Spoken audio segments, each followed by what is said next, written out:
Behind the blinding lights of stardom and the deafening applause of crowds, there exists a parallel world in the music industry that few manage to glimpse. A universe where pure talent is rarely the only determining factor for success.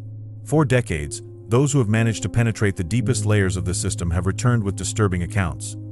Contracts signed in blood, rituals in isolated mansions, occult symbols strategically positioned in music videos, and careers destroyed when certain invisible boundaries are crossed.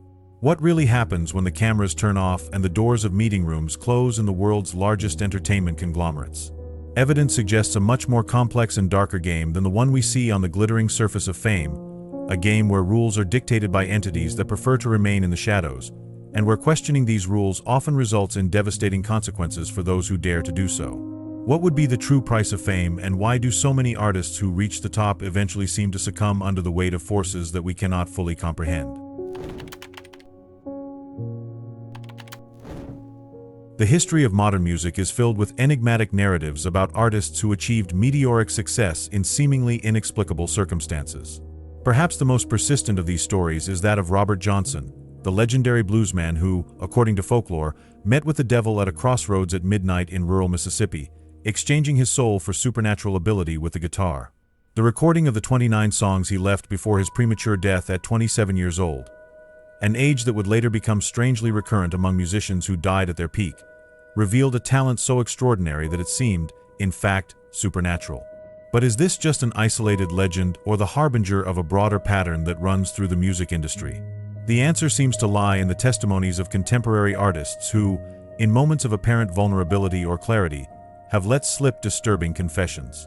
Katy Perry, during an interview with Rolling Stone magazine in 2013, made the disconcerting claim that she was selling her soul to the devil to achieve success, a statement quickly contextualized as metaphorical by her advisors, but which finds echoes in similar comments from other artists. Bob Dylan, an almost mythical figure in American music, during a 1984 interview with the 60 Minutes program, answered the question about how he maintained his talent for so long with disconcerting frankness. "I made a deal back there, a deal I can keep making." When asked with whom he had made such a deal, Dylan enigmatically replied, "With the chief of this world." The interview was quickly directed to other topics, but the comment remained like a thorn in the side of all who seek to understand the mechanisms of success in the music industry. The pattern repeats with disturbing consistency over the decades. Jay-Z, one of the most successful magnates in contemporary music, not only incorporated occultist symbology into his Rock Nation brand, the famous triangle formed with hands, but also made explicit references to secret societies in his lyrics. In Heaven, he raps, "Question religion, question everything / question the Illuminati rumors, question the government." Why would an artist at the peak of his career deliberately choose to associate himself with such controversial themes? Is it just aesthetics or marketing, or is there something deeper in these associations? The phonographic industry, as we know it today, was consolidated in the 1950s and 1960s, coincidentally, or not, the same period in which various mind control operations such as the CIA's MKUltra project were officially documented. These operations, which involved techniques of psychological manipulation, behavioral control, and even the use of psychoactive substances, sought to develop methods to influence thoughts and actions. Is it purely coincidence that popular music became one of the most effective ways to influence mass behaviors exactly during this period? The structure of the music industry has always operated under a peculiarly rigid and hierarchical model for a supposedly creative field. The so-called Big Three, Universal Music Group, Sony Music Entertainment, and Warner Music Group, control approximately 80% of the global music market. This concentration of power allows unprecedented control over which artists receive promotion, which messages are amplified, and, perhaps more importantly, which voices are silenced. Wouldn't this be the perfect environment for implementing a broader agenda of cultural control? The phenomenon of manufactured stars, artists who seem to emerge from nowhere, completely formed and ready for stardom, raises even more questions. Where do these people come from? How are they selected? Why are certain images, narratives, and messages consistently privileged over others? The uniformity of certain musical trends, despite the apparent diversity of artists, suggests the existence of invisible guidelines that everyone must follow to remain relevant.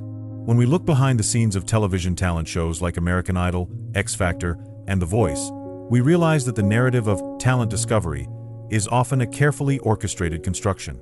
Leaked documents and testimonies from participants reveal that many contestants already had previous contracts with record labels or were specifically recruited to participate, undermining the idea of the American dream, where any talented person can be discovered and achieve stardom. It is notable that many artists who reach the peak of fame begin to exhibit erratic behaviors, profound identity crises, and, in extreme cases, public mental breakdowns. Whitney Houston, whose vocal talent was indisputable, succumbed to a self-destructive spiral of chemical dependency that eventually led to her death. Britney Spears went through such a severe public collapse that it resulted in a 13-year legal conservatorship that removed her control over virtually all aspects of her life. Is this the natural result of fame, or is there something more sinister behind these recurring patterns? The standard contracts of the music industry are known for their predatory nature. Young artists, dazzled by the promise of fame and fortune, frequently sign agreements that bind them to almost feudal conditions. Minimal royalties, perpetual copyright assignments, and restrictive clauses that severely limit their creative autonomy. Entertainment law attorney Stan Sucher compared these contracts to modern contractual servitude in his book, They Fought the Law, Rock Music Goes to Court. But what happens when an artist tries to break these invisible chains? The stories of artists who tried to challenge the system reveal a disturbing pattern. Prince changed his name to an unpronounceable symbol and wrote "slave" on his face as a protest against Warner Brothers Records. George Michael entered into a years-long legal battle against Sony Music. In both cases, their careers suffered significant damage during these periods of rebellion. Coincidence or consequence? Another recurring pattern is the sudden rebirth of artists after periods of crisis, returning with a completely transformed and frequently more sexualized or provocative image. Christina Aguilera went from teen idol to the hypersexualized Stina of Dirty. Miley Cyrus abandoned the childish image of Hannah Montana with controversial performances at the VMA. These transformations are often presented as artistic evolution, but are they really autonomous choices or part of a systematic process of controlled reinvention? The lyrics and visual symbols present in mainstream pop music often contain recurring themes that, when analyzed together, suggest a deliberate pattern. References to Constant Surveillance, Somebody's Watching Me by Rockwell, Private Eyes by Hall & Oates, Mind Control, Brain Damage by Pink Floyd, MK Ultra by Muse, and Duality/Alter Egos, The Monster by Eminem, Alter Ego by Beyoncé, appear with disconcerting regularity. Is this just thematic coincidence, or is there a subliminal agenda being communicated? Rumors about the industry's initiation parties have persisted for decades. Artists like Jimi Hendrix, Kurt Cobain, and Amy Winehouse supposedly participated in private events where drugs, rituals, and extreme behaviors were not only permitted but encouraged. All died young in nebulous circumstances. The pattern of premature and unexplained deaths in the music industry is statistically aberrant when compared to other high-stress professions. What really happens at these exclusive events that only the chosen ones can witness? Perhaps the most disturbing question is, if this hidden system that decides who rises and who falls really exists, what is its true purpose? Would controlling popular music be just an end in itself, or would it serve a greater purpose of social and cultural manipulation? Music, after all, is one of the most powerful forms of communication, capable of transmitting messages directly to the subconscious, evoking deep emotions, and shaping mass behaviors. What better vehicle would exist for those who wish to influence entire generations? These patterns, when observed in isolation, can be easily dismissed as coincidences or conspiratorial exaggerations. But when analyzed together, over decades of music industry history, they begin to form a disturbing mosaic that suggests the existence of much more complex forces operating behind the scenes than we would like to believe. After all, what would be the true price of fame, and how much of our musical culture is authentic artistic expression versus a carefully engineered product to serve agendas that remain hidden from the public?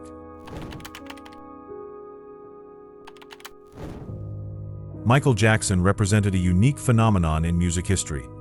Someone who managed to infiltrate the highest spheres of power in the phonographic industry.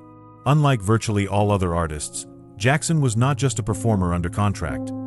He became an insider of the system who knew its internal mechanisms.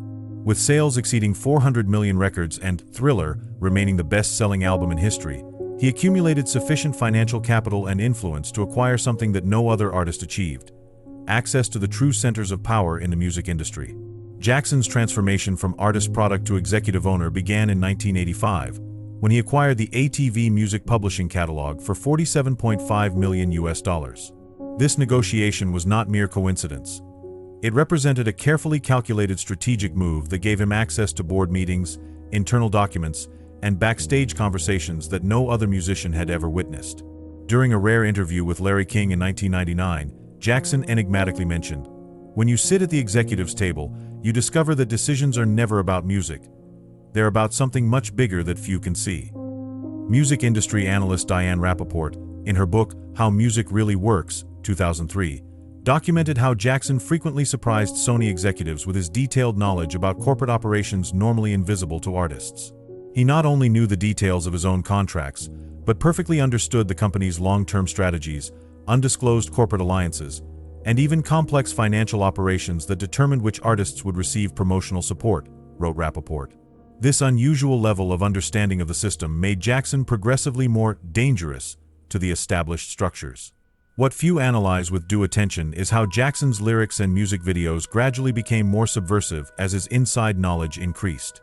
They Don't Care About Us, 1995, contained explicit criticisms of corporate and media control, with verses like, "Tell me what has become of my rights / am I invisible because you ignore me?" In the original video, directed by Spike Lee, Jackson included subliminal images of confidential documents that, according to music researcher Mark Devlin, contained codes referring to covert operations of the industry. Sony forced the re-editing of the video, officially due to technical problems. Earth Song and History presented even more critical messages to the establishment, using symbology that suggested knowledge of secret operations. In the essay Decoding Jackson's Symbolism, 2010, communication researcher Lisa Tanner identified at least 14 visual references in Jackson's music videos that correspond to internal symbology of exclusive societies linked to the entertainment industry. Not coincidentally, these were his least internationally promoted works, despite their evident commercial appeal. Internal documents leaked in 2012 revealed explicit orders to limit the exposure of Earth Song on American radio stations, despite its massive success in Europe. During the early 2000s, Jackson cultivated close relationships with powerful figures who possessed privileged knowledge about the internal operations of the music industry. According to his former assistant Joan Horowitz, he maintained regular meetings with David Geffen, Ted Turner, and other influential figures who could have shared sensitive information about the connections between media conglomerates, governments, and exclusive societies. In his personal notes, discovered after his death and partially published by Rolling Stone magazine in 2014, Jackson made reference to meetings where the cultural fate of nations is decided decades before any music is recorded. The methods employed to discredit Jackson followed a systematic pattern of media manipulation documented by communication professor Robert McChesney in Rich Media, Poor Democracy, 1999. First, the focus on his eccentricities increased exponentially from 1993, precisely when he began to question aspects of the system. The transformation of his appearance, frequently attributed to psychological disorders, coincided precisely with periods of greater artistic and commercial autonomy. The disproportionate coverage of his personal life, quantitatively analyzed by the Columbia Journalism Review in 2003, revealed that Jackson received 34% more negative coverage than artists with objectively more controversial behaviors. The child abuse accusations against Jackson in 1993 and 2003 present disturbing inconsistencies when examined thoroughly. Investigative journalist Charles Thompson, in his award-winning analysis, One of the Most Shameful Episodes in Journalistic History, 2010, documented how exculpatory evidence was systematically suppressed by the media during the 2005 trial. Private Detective Scott Ross, who worked on Jackson's defense, revealed in 2019 that key prosecution witnesses admitted in unpublished testimonies that they had been pressured to modify their accounts. Even more revealing, both accusations arose at critical moments of contractual negotiations between Jackson and Sony. Former security guards and assistants of Jackson reported episodes that, at the time, were interpreted as paranoia, but which acquire new significance in light of subsequent events. Bill Whitfield, his former head of security, documented in the book Remember the Time, 2014, how Jackson frequently checked for the presence of listening devices in his quarters and talked about them monitoring his movements. Karen Fay, his makeup artist for decades, testified that in 2009 he frequently said, "They're trying to kill me. I have information that nobody should have."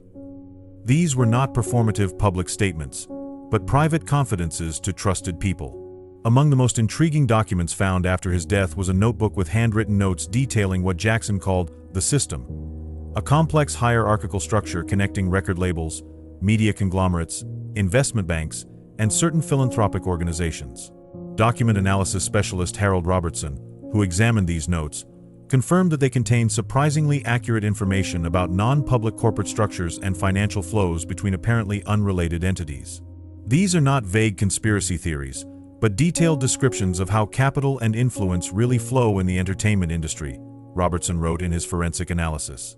Few commentators noticed the strange temporal coincidence between the announcement of the This Is It shows in March 2009 and the acceleration of events that culminated in his death in June of the same year.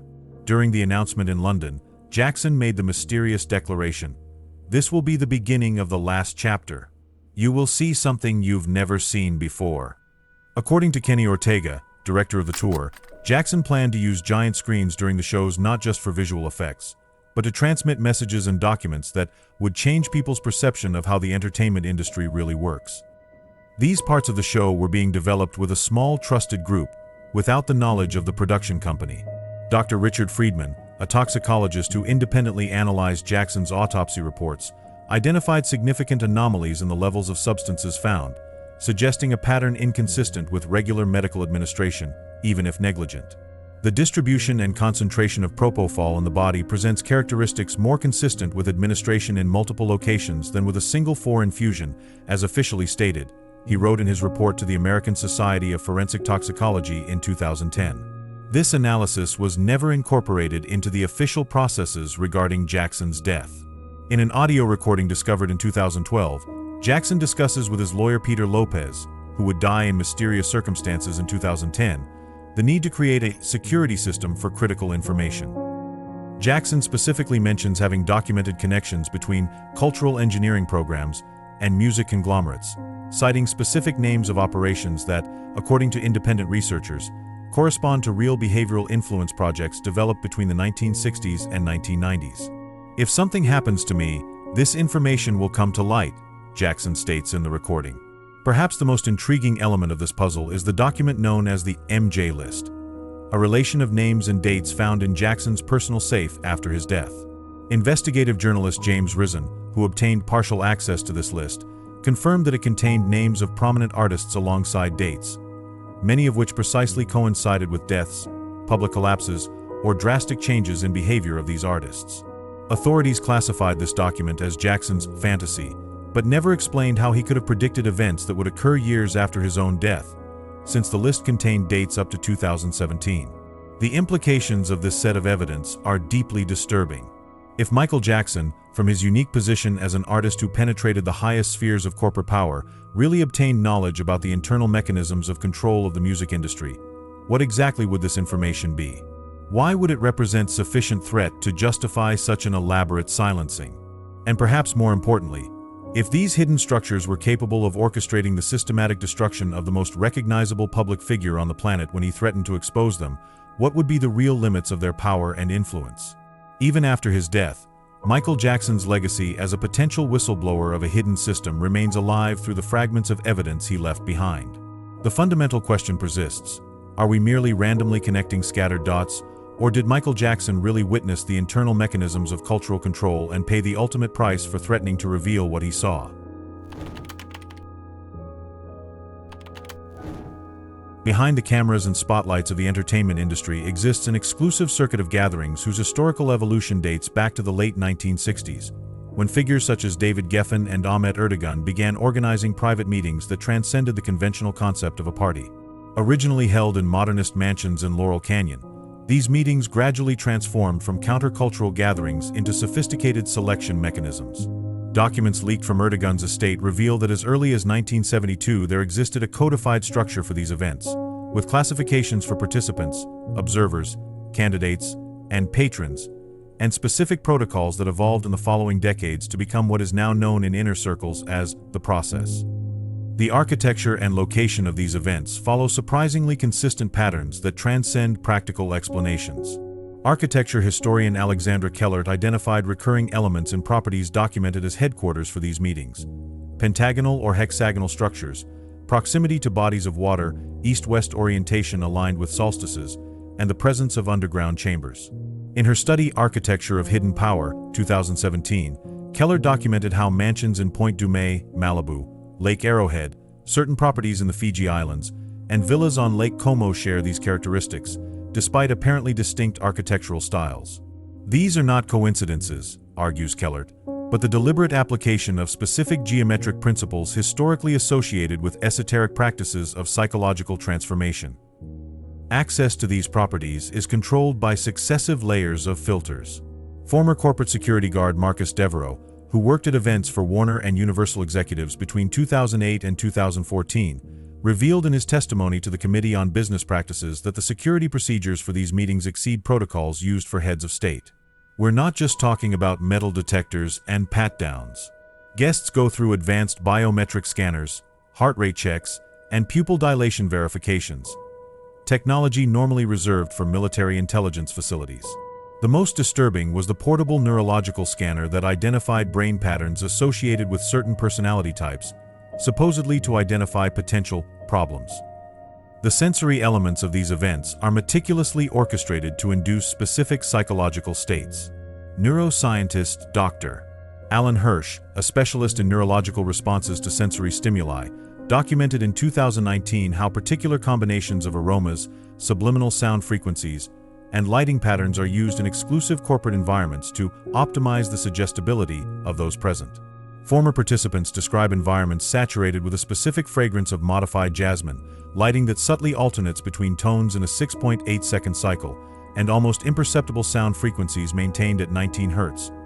Precisely the frequency that scientific studies have shown to induce a state of enhanced apperception in the human brain. Contrary to the chaotic image of celebrity parties, these events follow a rigidly controlled temporal structure, divided into distinct phases that correspond to ancient initiatory practices.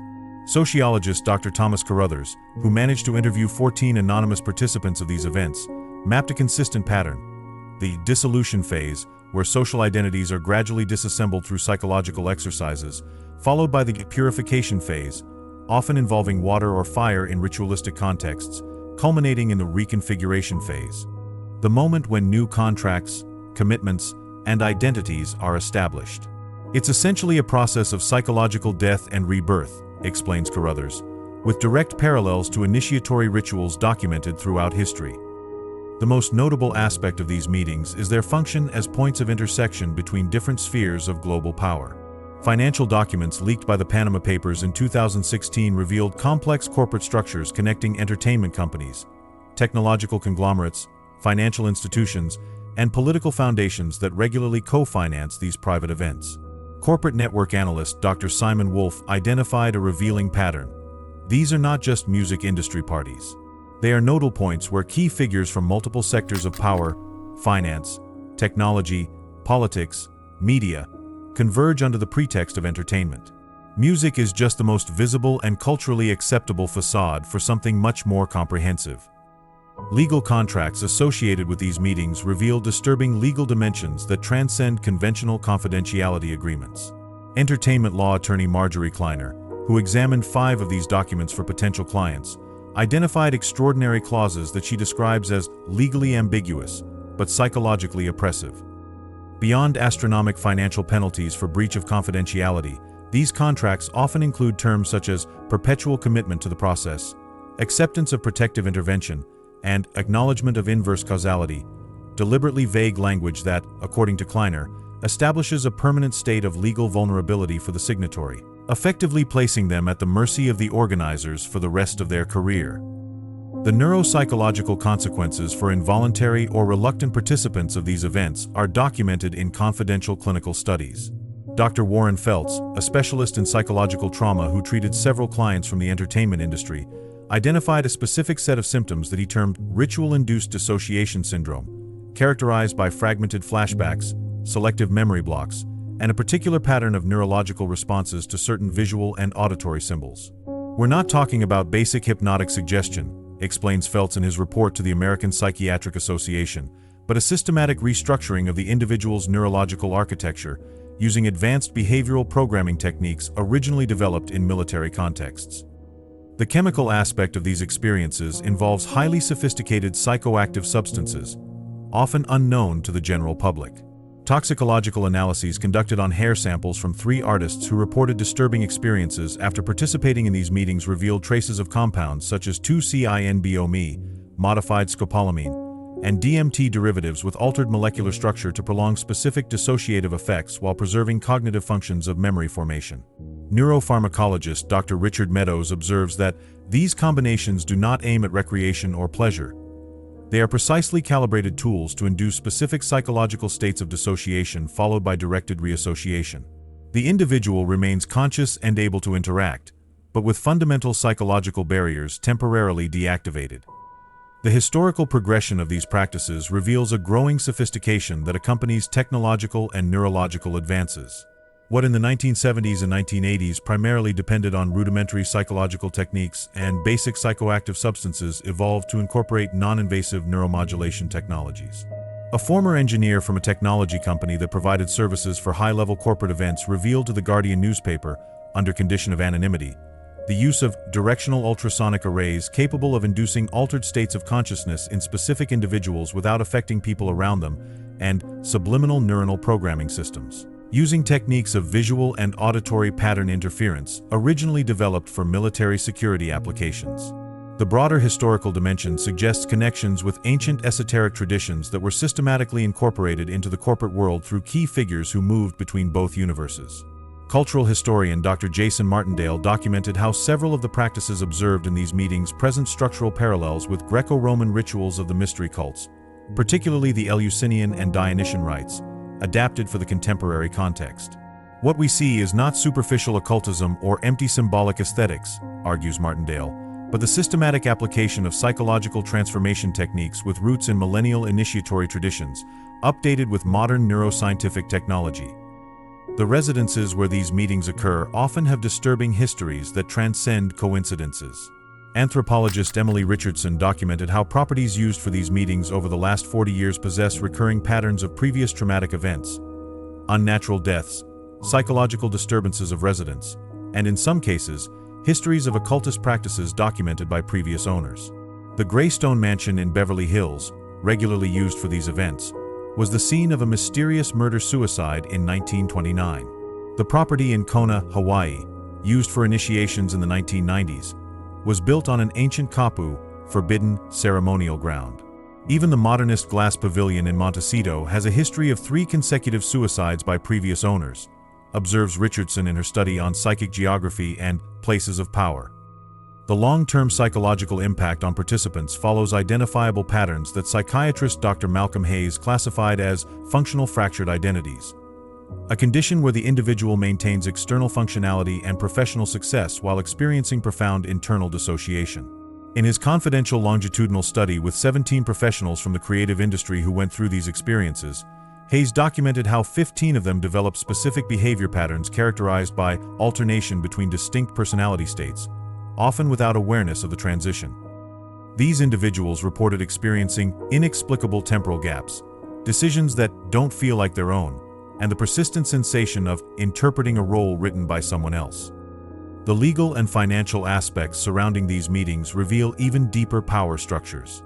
The analysis of corporate documents conducted by financial investigator Catherine Lawson identified how specific shell companies, often registered in jurisdictions such as the Cayman Islands, Jersey, and Liechtenstein, are consistently used to finance these events, acquire the properties where they occur, and manage the legal and financial consequences. These corporate structures are deliberately designed to create legal distance between the true organizers and the events, explains Lawson. Even more disturbing is the pattern of financial transfers that occur precisely before and after these meetings, suggesting substantial compensations for certain participants and, potentially, silence payments for others.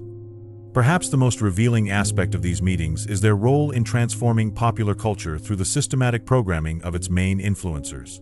Cultural theorist Dr. Raymond Kellner documented how specific themes, symbologies, and narratives introduced in these private meetings consistently emerge 8 to 14 months later in mainstream music, fashion trends, advertising language, and media narratives.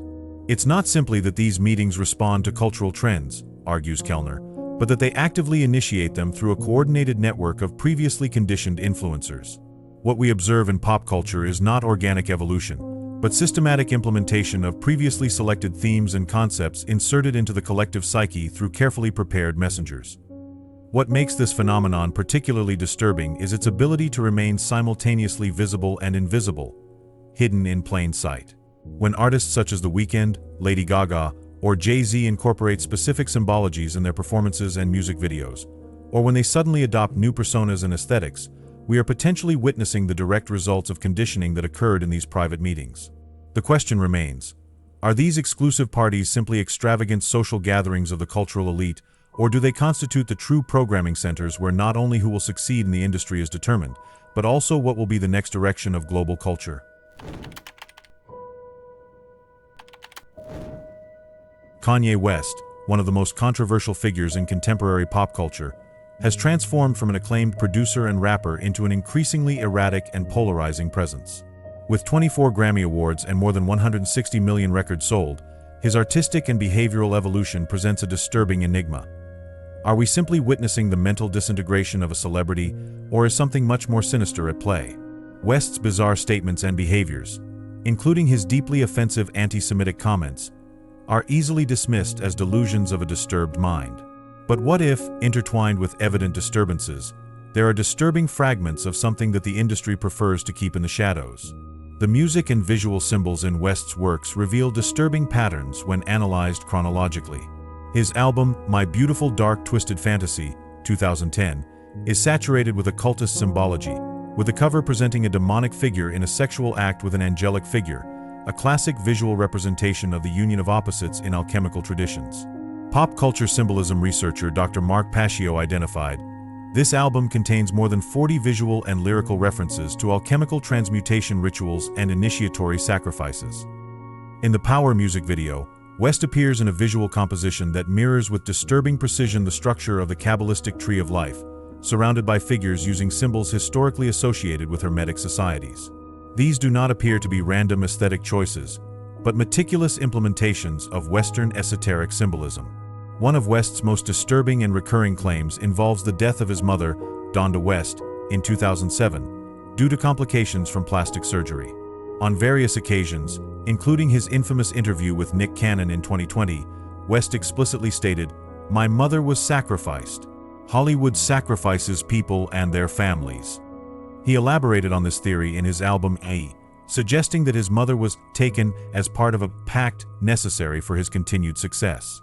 Disturbing coincidence or not, Donda's death occurred precisely when Kanye's career was reaching a new level of cultural influence. The responsible surgeon, Dr. Jan Adams, subsequently faced investigations that revealed a history of negligence and violations of basic protocols. Was this just another case of medical malpractice, or was something more calculated at play, as West insists? During the controversial Yeezus tour in 2013, West began making increasingly explicit statements about hidden power structures. In London, wearing a mask that completely obscured his face, symbolism frequently associated with depersonalization rituals in initiatory traditions, he declared, "They're trying to control me. They built a system to program us, to make us hate each other."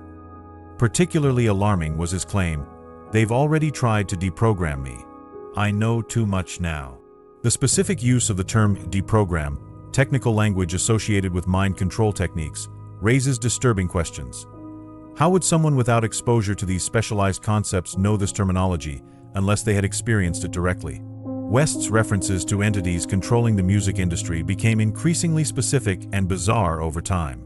In 2018, during an appearance on TMZ, he made the claim that many considered his lowest point, slavery for 400 years? That sounds like a choice.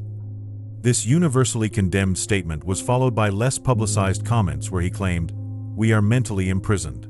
We are sheep controlled by invisible farmers."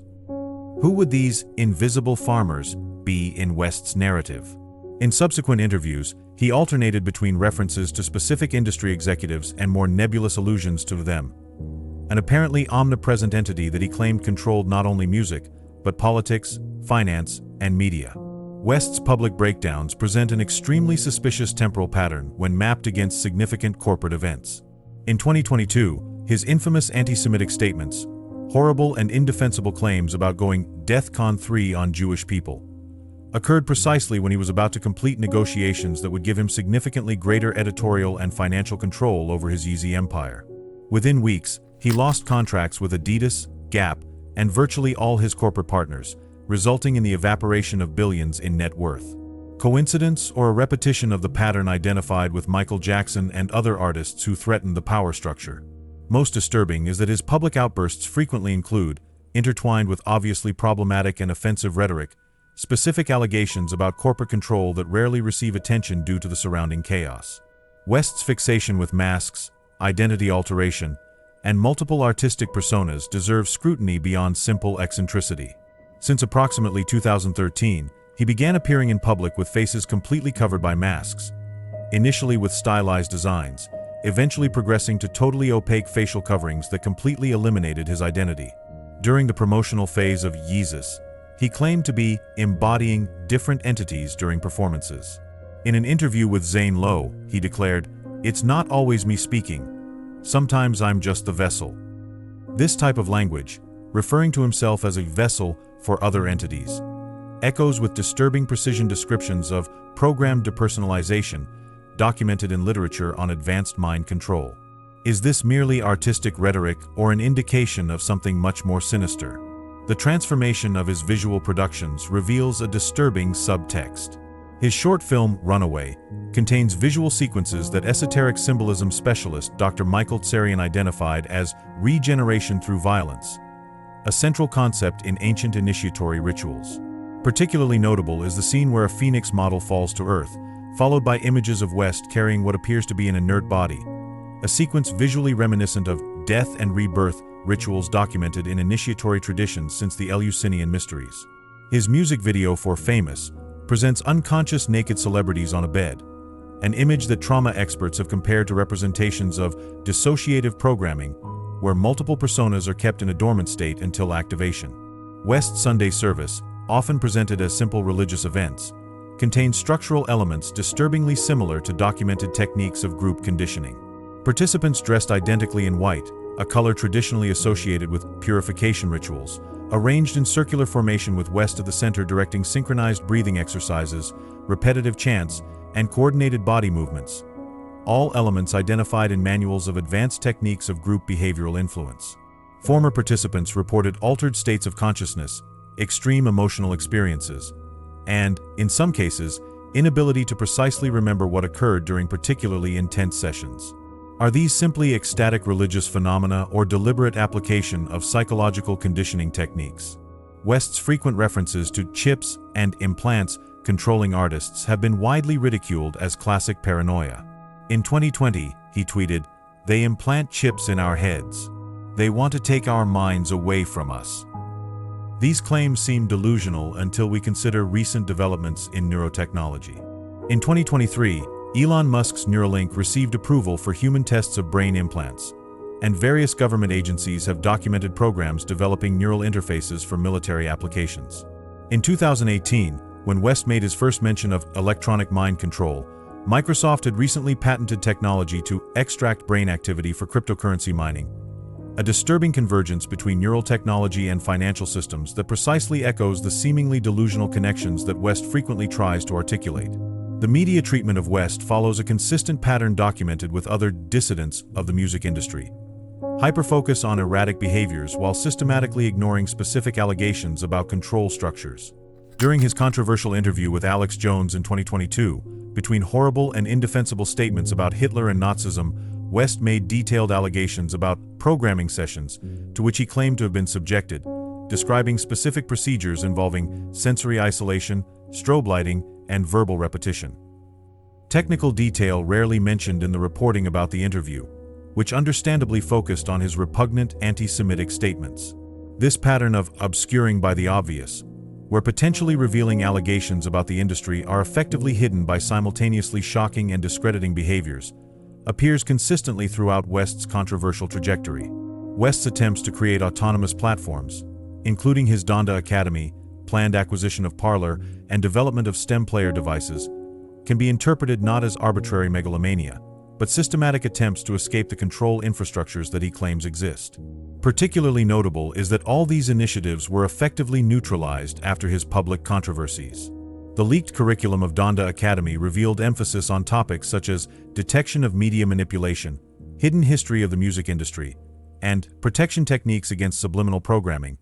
Extraordinarily specific educational focuses that suggest much more systematized concerns than mere paranoid delusions. West's erratic behavior during studio recordings, documented by collaborating producers such as Rick Rubin and Noah Goldstein, includes disturbing patterns such as regular sweeps for listening devices, insistence on working only at specific times aligned with lunar cycles, and occasional periods of blackout where he apparently awakens with no recollection of recent activities. Producer Mike Dean reported in 2018 that West occasionally entered almost trance-like states during sessions, producing material that he later did not recognize as his own. These behaviors suggest possible dissociative state, a characteristic frequently associated with individuals who have experienced intense forms of psychological conditioning or trauma. West's growing references to specific esoteric concepts in his lyrics suggest knowledge that transcends mere casual interest in occultism. In Yeezus, he incorporates precise technical terms from various esoteric traditions. References to Akhenaten, Egyptian pharaoh associated with initiatory knowledge, Chintamani, mythical stone in Eastern traditions, and Metatron, angelic entity in Kabbalah, appear not as obvious references, but obscurely inserted in apparently unrelated verses. Esoteric text specialist Dr. Richard Sullivan observes, the specific references in West's lyrics are not generic or popularized, but correspond to precise technical concepts within initiatory traditions, suggesting exposure to primary source material, not merely aesthetic inspiration in popularized symbolism. West's numerous controversies culminated in his deeply offensive anti-Semitic statements of 2022, which resulted in justified universal condemnation and loss of virtually all his commercial partnerships. The extreme and evidently indefensible nature of these statements effectively ended any serious discussion about other allegations he had made about the music industry. Was this the predictable endpoint of a descent into mental instability, or a disturbingly effective example of how extreme controversies can function as a smokescreen to completely silence individuals who threaten to reveal problematic aspects of the industry? This question remains uncomfortably unanswered. An impartial observer inevitably confronts a dilemma when analyzing Kanye West. How to separate potential glimpses of inconvenient truths from evident delusions and deeply problematic rhetoric? Is it possible that, intertwined with obvious psychological disturbances and indefensible statements, there are fragments of genuine understanding about the hidden mechanisms of the music industry? Or are we simply witnessing the public disintegration of a disturbed mind, whose occasional correspondences with theories about control and manipulation in the industry are mere coincidences?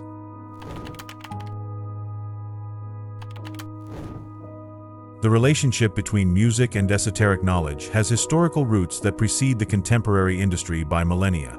In ancient Greece, the Pythagorean school established the first documented foundations of this connection, treating certain harmonies and musical intervals as sacred knowledge restricted to initiates. Musicologist Dr. Martin West documented in ancient Greek music how the Pythagoreans discovered that specific mathematical relationships between sound frequencies, such as the proportions 1-2, 2-3, 3-4, produced predictable psychological effects on listeners. This knowledge was guarded as an initiatory secret, with Pythagoras requiring 5 years of silence from new disciples before revealing the mysteries of the music of the spheres. The belief that the same mathematical principles that governed music also ordered the celestial movements and the inner harmony of the human being. The transmission of this esoteric musical knowledge followed a surprisingly continuous lineage through the centuries. From the Neoplatonic schools of Alexandria to medieval Benedictine monasteries, from the Italian Renaissance to the Masonic lodges of the Enlightenment, it is possible to trace the systematic transfer of knowledge about psychological manipulation through sound. Historian Dr. Jonathan Parker, in his study Harmonic Lineages, documented how specific manuscripts on esoteric music theory were preserved by organizations such as the Order of the Templars, later incorporated into the corpus of speculative masonry, and subsequently transmitted to the first Philharmonic societies of Europe, institutions that would eventually evolve into the first corporate structures of the music industry in the 19th century. We are not talking about vague influences or aesthetic inspirations, observes Parker, but the documented transmission of specific techniques of sound manipulation through organizations that maintained institutional continuity for centuries. The critical transition from traditional initiatory societies to modern corporate structures occurred primarily in the period between 1880 and 1920, when the first commercial entertainment conglomerates emerged.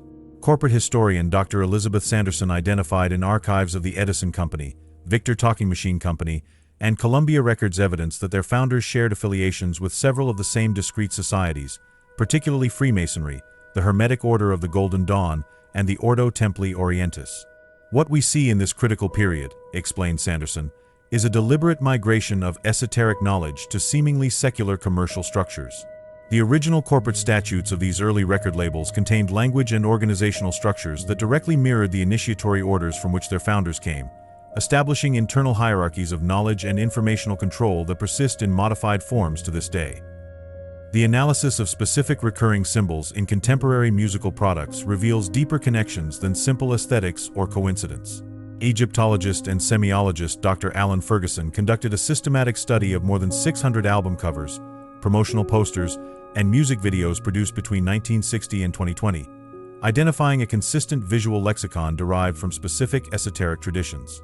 The Eye of Horus, one of the most frequent symbols, appears in at least 12% of all album covers analyzed, often subtly modified to avoid immediate recognition, observes Ferguson. Even more significant is the recurrence of compositions based on the Kabbalistic Tree of Life, an esoteric diagram of 10 interconnected spheres representing divine emanations.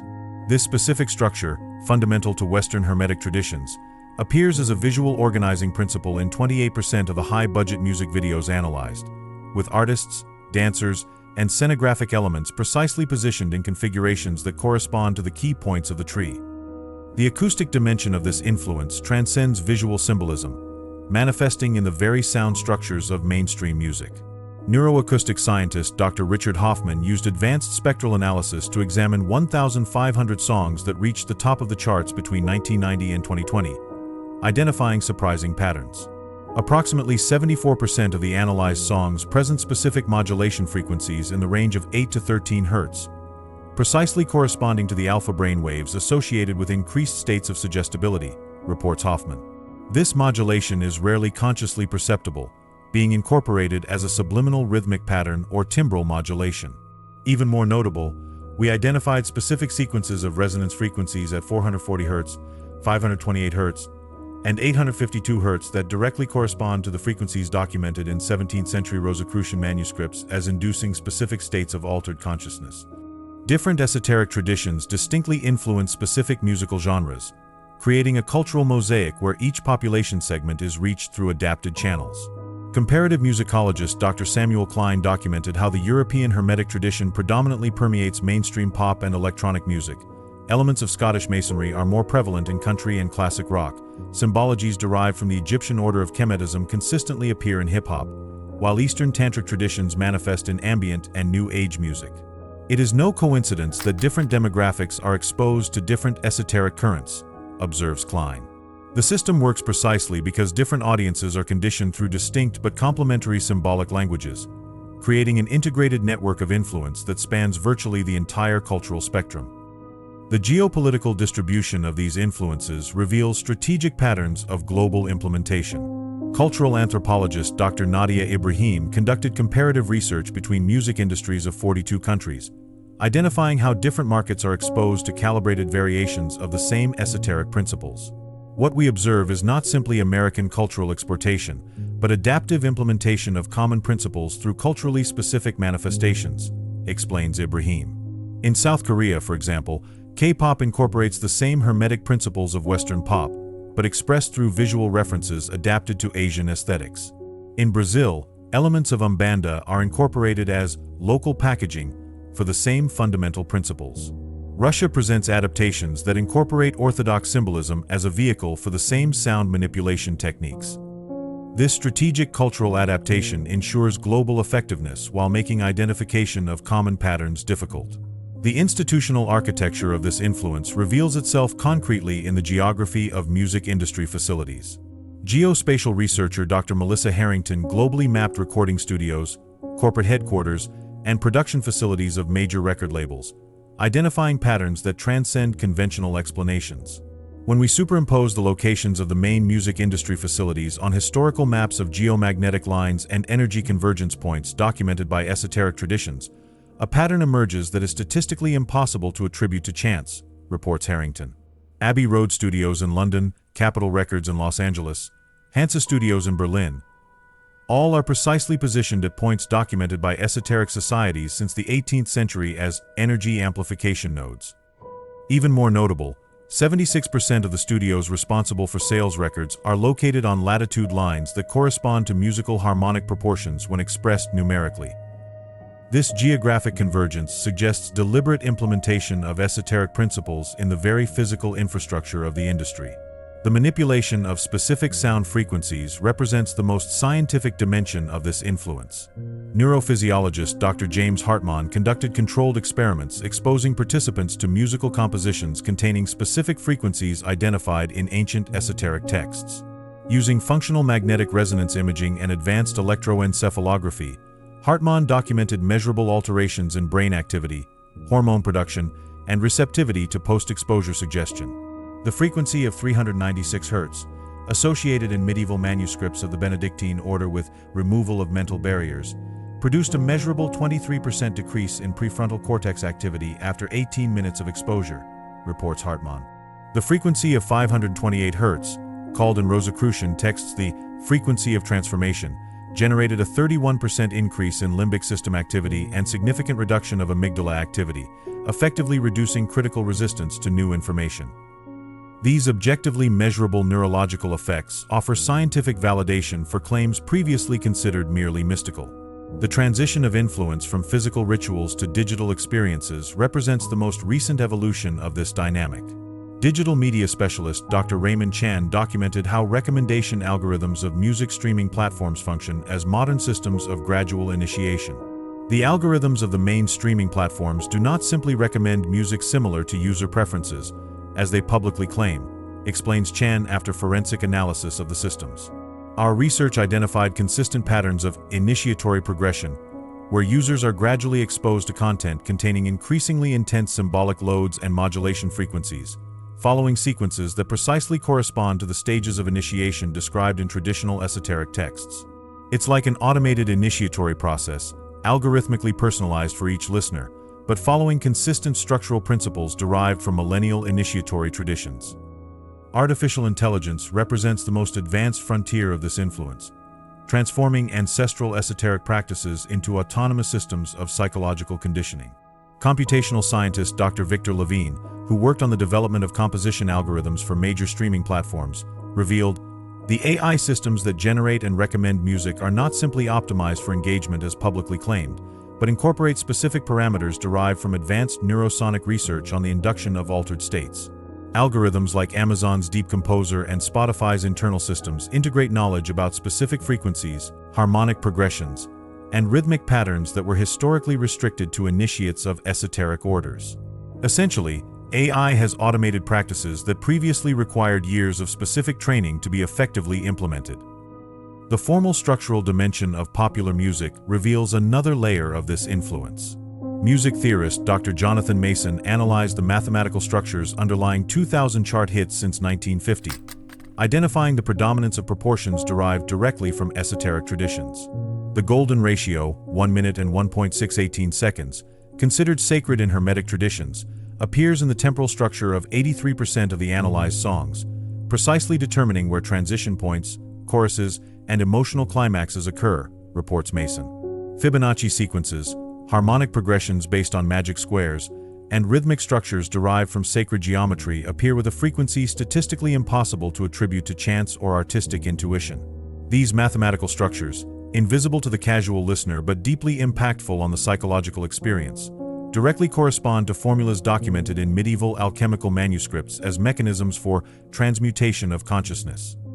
The encoding of specific dates and events in music releases suggests an even more disturbing level of coordination. Data analyst Dr. Richard Manning developed algorithms to identify temporal correlations between significant music releases and socio-political events, discovering surprising patterns. We identified 137 cases since 1960 where albums containing specific esoteric symbols and particular harmonic structures were released precisely 33, 39, or 42 days before significant disruptive socio-political events, reports Manning. These numbers, 33, 39, and 42, have particular significance in various esoteric traditions. Even more intriguing, we identified 18 cases where lyrics of hit songs contained coded references to events that would only occur months later, using symbolic language that would only become interpretable retrospectively. These patterns suggest predictive or potentially influential capacity that transcends conventional explanations. The international network of specific music schools functions as a contemporary system of initiation, perpetuating lineages of esoteric knowledge under the appearance of conventional education. Educational researcher Dr. Sarah Montgomery documented how specific institutions, Berklee College of Music, Juilliard School, Royal Academy of Music, and particularly the less-known Vienna Institute of Musical Research, maintain stratified internal curricula where advanced techniques of sound manipulation are reserved for specially selected students. In the innermost layers of these programs, reports Montgomery based on interviews with 24 former students, we find teaching of specific techniques of frequency modulation, harmonic structuring, and psychoacoustic orchestration that directly correspond to practices documented in esoteric texts, presented in seemingly secular language as advanced composition theory, or applied psychoacoustics. These institutions effectively function as modern mystery schools, transmitting initiatory knowledge under the appearance of conventional academics.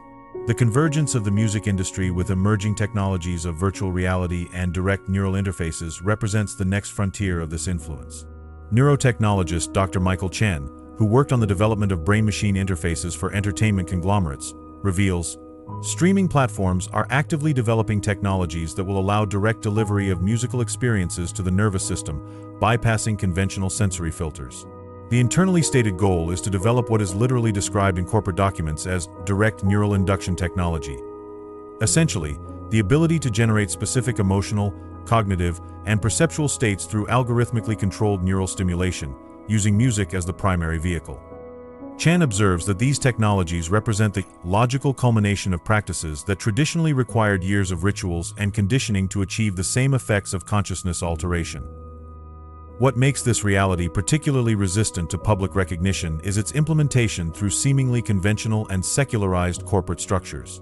As sociologist Dr. Raymond Turner observes, the true triumph of this system was to transfer practices and knowledge previously restricted to initiatory chambers to mundane commercial infrastructures, effectively hiding them not through absolute secrecy, but through recontextualization. Techniques documented for centuries in esoteric texts as methods of soul transmutation are now implemented as strategies of consumer engagement and auditory experience optimization, preserving their functional effectiveness while obscuring their historical lineage and original purpose. This transformation of esoteric knowledge into commercial technology represents the most sophisticated concealment, not through complete secrecy, but through mundane resignification of deeply transformative practices. If we accept the possibility of hidden influences in the music industry, the question inevitably arises: are there effective paths of resistance and emancipation? Historically, even the most hermetic control systems eventually develop fissures. Ethnomusicologist Dr. Marcus Peterson argues, every system of cultural control automatically generates its own resistance. In music, we periodically observe the emergence of genuinely disruptive movements that, at least temporarily, escape corporate appropriation and create autonomous spaces of expression. These moments of rupture offer glimpses of alternative possibilities and potential models for contemporary resistance. The British punk movement of 1976 to 1978 represents one of the clearest examples of temporary rupture in centralized control. Before its rapid commercial co-optation, bands like Sex Pistols and The Clash initially operated completely outside conventional structures, creating their own distribution channels, visual aesthetics, and production systems. Cultural sociologist Dr. Emma Richards documented how this brief period generated fundamental innovations. The DIY, do-it-yourself movement laid the foundations for an entire parallel infrastructure. Small independent record labels, alternative distribution systems, autonomous publications, and non-commercial performance spaces that would eventually allow thousands of artists to develop careers completely outside the dominant system. This model of parallel infrastructure offers valuable lessons for contemporary resistance.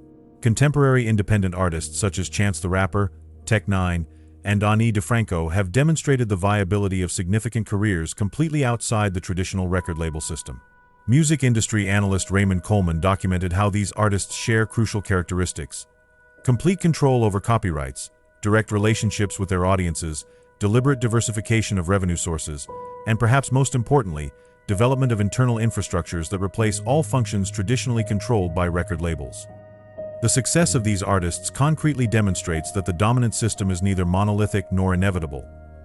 There are viable paths for artistic autonomy and commercial success outside its structures. Non-Western musical traditions offer particularly valuable perspectives of resistance to control mechanisms. Ethnomusicologist Dr. Nadia Ibrahim studied how ancestral musical practices in traditional cultures often deliberately incorporate elements of protection against psychological manipulation. In indigenous musical traditions of West Africa, we find specific techniques such as complex polyrhythm, microtonality, and non-linear structures that effectively shield the listener against subliminal manipulation, observes Ibrahim.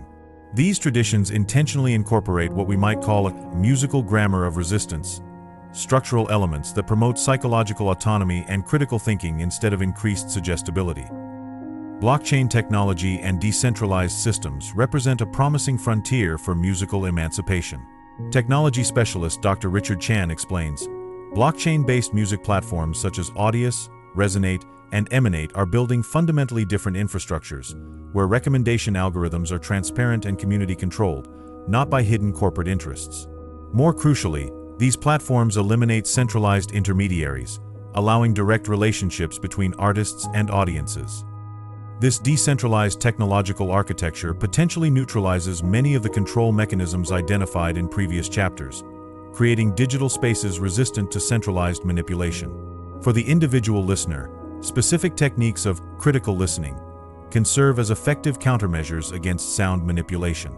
Neuroscientist Dr. Elena Sanchez developed a protocol she calls defensive conscious listening, incorporating practices such as active analysis of musical structures during listening, deliberate alternation between emotional immersion and analytical distance, conscious identification of specific production techniques, and regular variation of exposure between radically different musical genres.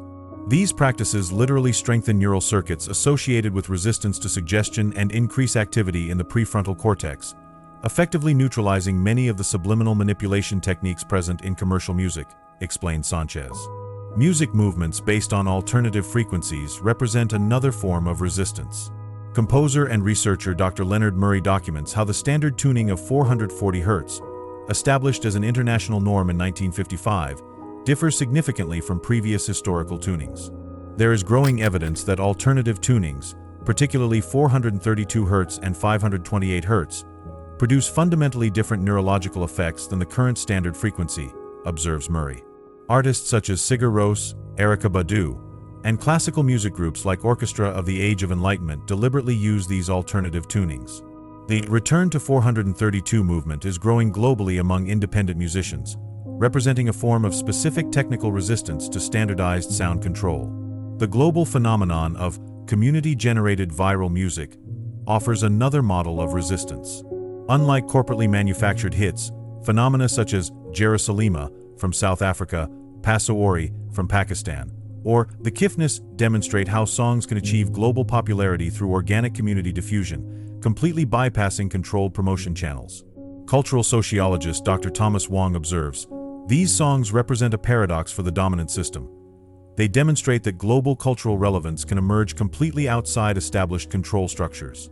More significantly, technical analysis reveals that these songs often lack the manipulative elements identified in corporate productions, suggesting that their popularity derives from authentic human connection, not psychological engineering. Reconnection with traditions of participatory music, as opposed to passive consumption, offers another strategy of resistance. Cultural anthropologist Dr. Sarah Montgomery documented how cultures with strong traditions of communal music creation, where people regularly sing, play, and compose together, demonstrate significantly greater resistance to media manipulation. When people regularly experience music as active creators, not just passive consumers, they naturally develop musical literacy that serves as protection against manipulative techniques, explains Montgomery. The growth of movements such as communal singing circles, drum circles, and collaborative music creation applications like BandLab represent steps in this direction. Reformulated music education represents perhaps the most fundamental strategy of long-term resistance.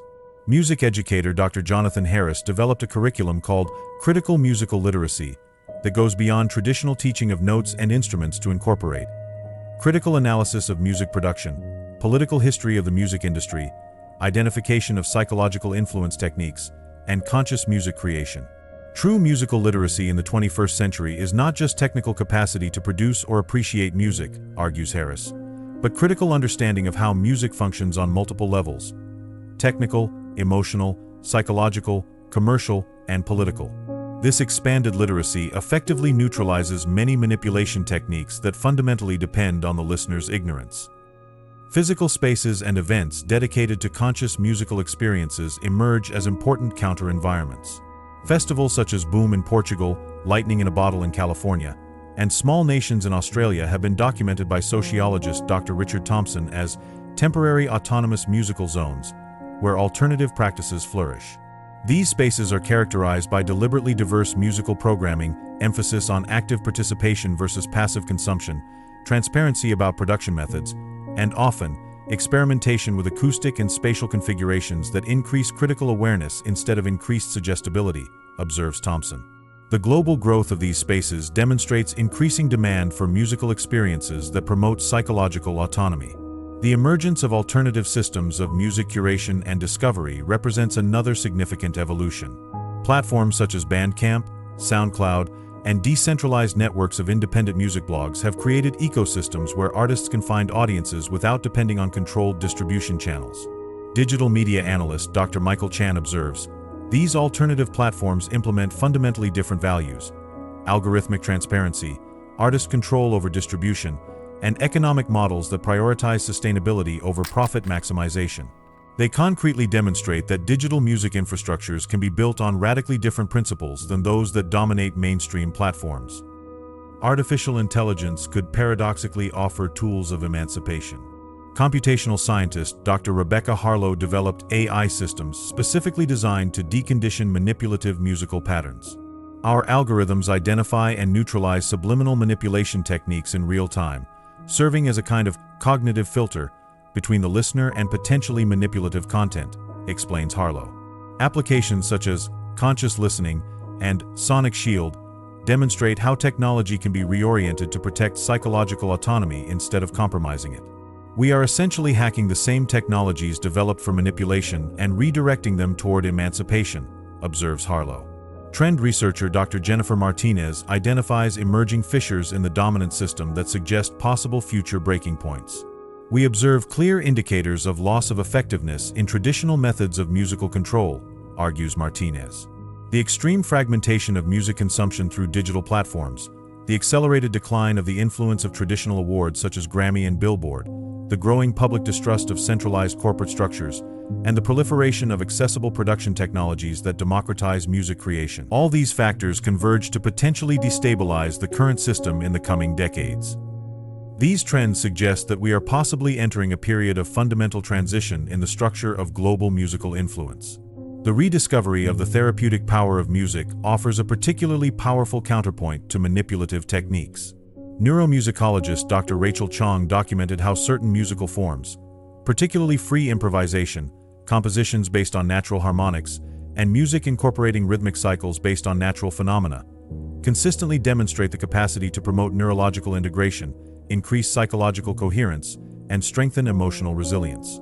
These characteristics are precisely opposite to the documented neurological effects of manipulative commercial music, which typically increases attentional fragmentation, intensifies emotional reactivity, and diminishes capacity for sustained critical thinking, observes Chong.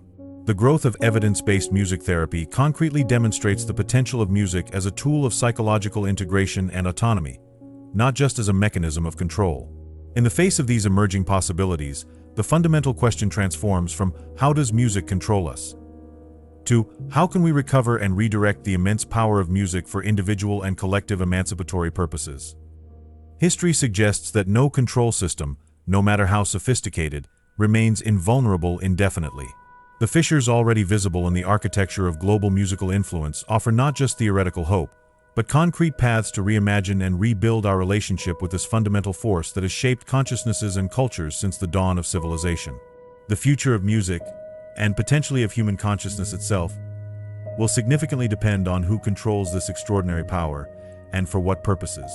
If you are interested in exploring more about spirituality, I have specially selected for you some videos filled with profound knowledge and fascinating discoveries that you will love. Just click on one of them. Don't forget to subscribe to the channel to continue this journey of self-discovery and spiritual learning. Your commitment to knowledge is the first step to transform your reality.